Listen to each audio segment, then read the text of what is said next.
Hermes da Fonseca foi o presidente do Brasil de 1910 a 1914. Militar de carreira, chegou ao cargo como representante da ala conservadora do Exército e participou ativamente das disputas políticas da Primeira República.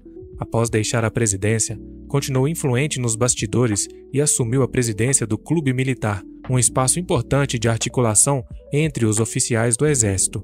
Em 1922, o Brasil enfrentava uma crescente tensão entre o governo federal e os setores militares. O presidente da época, Epitácio Pessoa, decidiu intervir no estado de Pernambuco, afastando o governador eleito. A medida gerou descontentamento em parte da oficialidade, incluindo Hermes da Fonseca, que publicou um artigo em tom crítico à decisão do governo. A resposta foi rápida. Hermes foi preso por ordem direta do presidente. A justificativa foi de que suas declarações representavam uma ameaça à ordem pública e à autoridade do governo. Além disso, o clube militar, que servia como espaço de discussões políticas entre os militares, foi fechado por tempo indeterminado. A prisão do marechal intensificou a insatisfação entre jovens oficiais do Exército, especialmente os de baixa patente. Pouco tempo depois, um grupo de militares deu início à chamada Revolta dos 18 do Forte de Copacabana, ocorrida em julho de 1922. O levante foi rapidamente sufocado, mas entrou para a história como um marco do chamado movimento tenentista, que teria papel decisivo nos rumos da política brasileira nos anos seguintes. O episódio envolvendo Hermes da Fonseca revela o clima de instabilidade e conflito entre civis e militares que marcava o início do século XX no Brasil.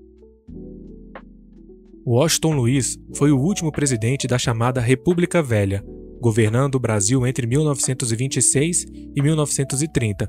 Advogado e político experiente, já havia sido governador de São Paulo e do Rio de Janeiro antes da chegada à presidência. Seu governo enfrentou grandes dificuldades econômicas, como a quebra da Bolsa de Nova York em 1929, que afetou diretamente a exportação do café, principal base da economia brasileira na época. Além disso, Washington Luiz rompeu com a política do café com leite, que alternava o poder entre São Paulo e Minas Gerais. Ao indicar como sucessor o paulista Júlio Prestes, contrariando os mineiros, acabou provocando uma forte reação política. Minas Gerais, Paraíba e Rio Grande do Sul se uniram e formaram a chamada Aliança Liberal, que lançou Getúlio Vargas como candidato à presidência. A eleição de 1930 terminou com a vitória de Júlio Prestes, mas a oposição denunciou fraudes e não aceitou o resultado. A tensão aumentou ainda mais quando João Pessoa, vice de Vargas, teve um fim suspeito, em julho daquele ano. Em outubro, eclodiu a Revolução de 1930, movimento armado que avançou de vários estados em direção ao Rio de Janeiro, então capital do país. Diante do avanço das tropas revolucionárias, as Forças Armadas interviram. Generais depuseram Washington Luiz em 24 de outubro de 1930, argumentando que a situação era insustentável e que o conflito poderia se transformar em uma guerra civil. O presidente foi então levado para o Forte de Copacabana, onde permaneceu sob custódia militar por alguns dias. Logo depois, foi exilado para a Europa, onde permaneceu por cerca de 17 anos longe da vida política. Nunca mais voltou a ocupar cargos públicos. A deposição de Washington Luiz marcou o fim da Primeira República e o início da Era Vargas, um período de grandes transformações políticas, sociais e econômicas no Brasil. Arthur Bernardes foi presidente do Brasil entre 1922 e 1926, durante a Primeira República. Natural de Minas Gerais, sua trajetória política foi marcada por fortes tensões com os militares, especialmente no início do seu mandato, quando enfrentou várias revoltas tenentistas. Após deixar a presidência, continuou influente nos bastidores da política nacional.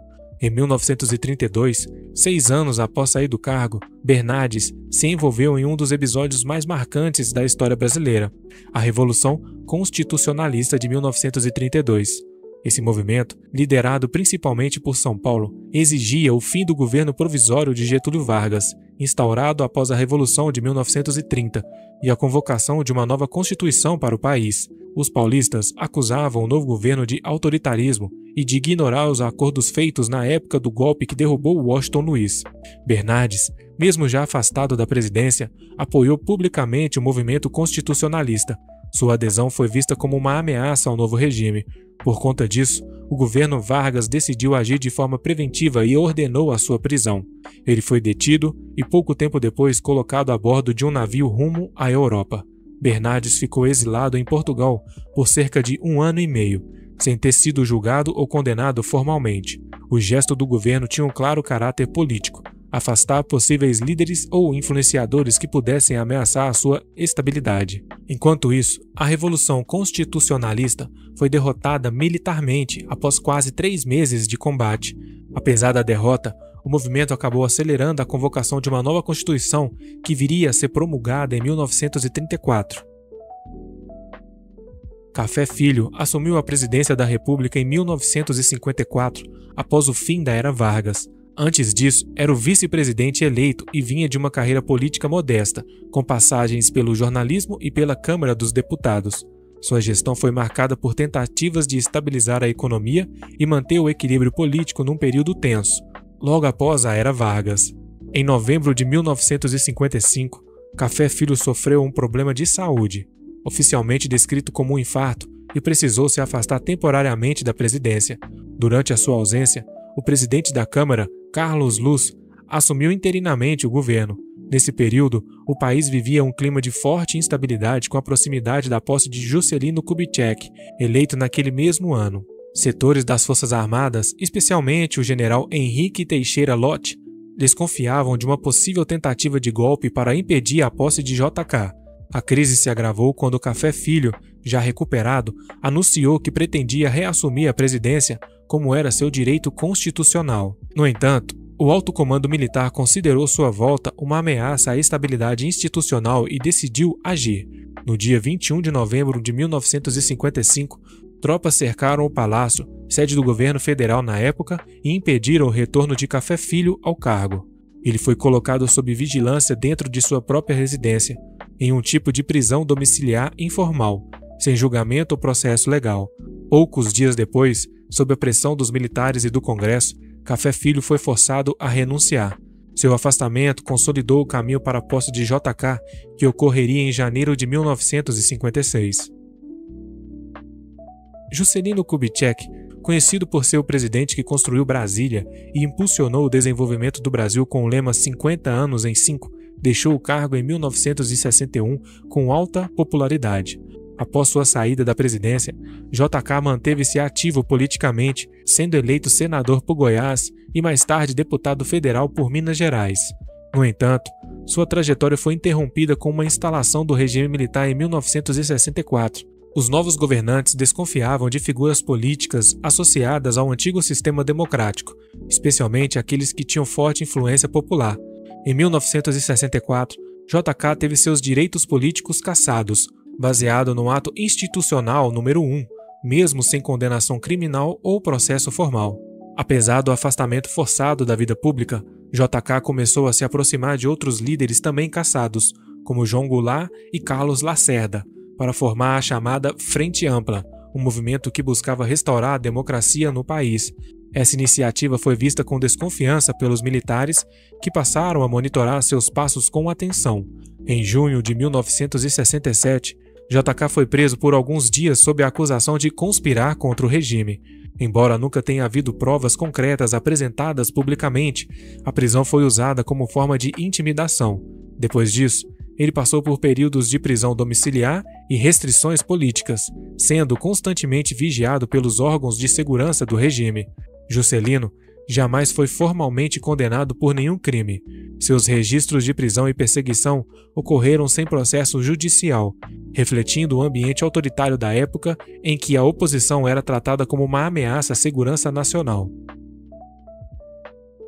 Jânio Quadros ficou conhecido por sua eleição surpreendente em 1960, com forte apoio popular, discursos contra a corrupção e uma imagem de austeridade. Seu mandato como presidente, no entanto, durou apenas 7 meses.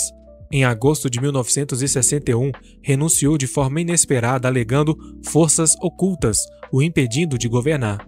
A renúncia criou uma crise institucional, pois o vice João Goulart estava fora do país e os militares resistiam à sua posse. Após o golpe militar de 1964, Jânio manteve-se fora da política nacional, embora tentasse se reaproximar do cenário político em São Paulo. No entanto, Suas críticas públicas ao regime militar e o apoio a ideias consideradas opositoras o colocaram sob suspeita. Em 1968, com a promulgação do Ato Institucional número 5, que ampliava os poderes do regime e fechava ainda mais o campo político, as autoridades passaram a reprimir até mesmo manifestações indiretas de oposição. Jânio, mesmo sem cargo político ativo, tornou-se alvo dessa repressão. Considerado uma voz incômoda, foi detido e levado para a cidade de Corumbá, onde permaneceu confinado por 120 dias. Durante esse período, ficou proibido de fazer declarações públicas, conceder entrevistas ou participar de eventos políticos. Embora não tenha sido formalmente acusado de crime ou submetido a julgamento, a detenção foi uma forma de contenção preventiva, comum naquele período, usado para impedir críticas ao regime. Sua reclusão não envolveu condenação judicial ou evidências criminais. Tratou-se de uma medida administrativa adotada com base nos poderes extraordinários concedidos pelo AI-5, o que permitia ao governo restringir liberdades civis em nome da segurança nacional. Luiz Inácio Lula da Silva, conhecido como Lula, foi presidente do Brasil entre 2003 e 2010. Fundador do Partido dos Trabalhadores, Lula marcou sua gestão por programas sociais como Bolsa Família e por crescimento econômico durante o seu primeiro mandato. Após deixar a presidência, manteve forte influência política e era considerado um dos nomes mais populares do país. Em 2014, a Polícia Federal iniciou a Operação Lava Jato, com o objetivo de investigar um esquema de corrupção envolvendo empreiteiras, políticos e a Petrobras. A investigação se expandiu, atingindo diversas figuras públicas e acabou envolvendo também o ex-presidente Lula. Em julho de 2017, Lula foi condenado pelo então juiz Sérgio Moro por corrupção passiva e lavagem de dinheiro, no caso envolvendo um triplex no Guarujá.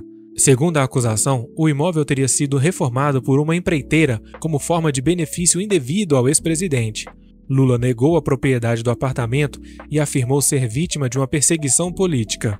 A sentença foi confirmada em instâncias superiores e em abril de 2018 Lula se entregou à Polícia Federal em Curitiba, onde começou a cumprir pena. Ele ficou preso por 580 dias, o que gerou grande repercussão nacional e internacional. Parte da população via a prisão como símbolo de combate à corrupção. Outra parte considerava que havia motivação política na condenação, especialmente porque Lula seria o favorito nas pesquisas para a eleição de 2018. Durante sua prisão, Lula foi impedido de concorrer à presidência.